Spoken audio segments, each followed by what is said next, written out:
রাস্তায় চলবে না আর কোনো অটো টোটো, দেখা গেলেই নেওয়া হবে ব্যবস্থা। বড়সড় নিষেধাজ্ঞা জারি করলো রাজ্য সরকার। কিন্তু কেন নেওয়া হলো এই সিদ্ধান্ত? টোটো কি তাহলে পুরোপুরি বন্ধ হয়ে যাবে?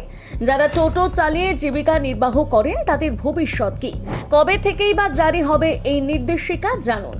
রাজ্যের পরিবহন মন্ত্রী অর্জুন সিং জানিয়েছেন, বড় রাস্তায় টোটো চলাচলের কারণে যানজট যেমন বাড়ছে, তেমনি দুর্ঘটনার আশঙ্কাও অনেক বেশি তৈরি হচ্ছে।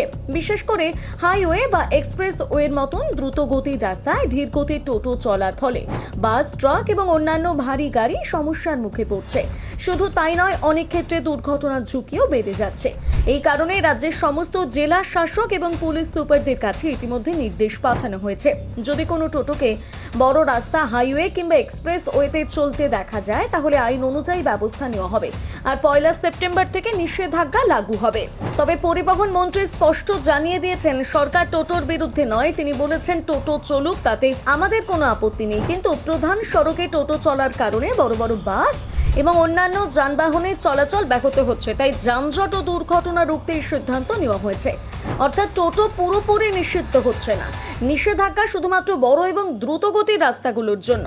অন্যদিকে এই সিদ্ধান্তে উদ্বেগ ছড়িয়েছে টোটো চালকদের মধ্যে।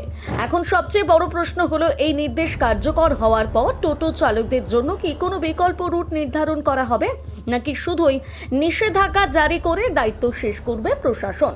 সরকার কি টোটো চালকদের জন্য আলাদা সার্ভিস রোড বা নির্দিষ্ট করিডোর তৈরির পরিকল্পনা করছে?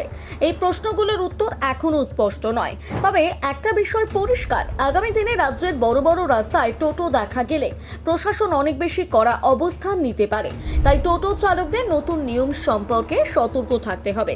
সরকারের এই মতামত নিয়ে আপনার কি মতামত জানাতে ভুলবেন না কমেন্ট করে।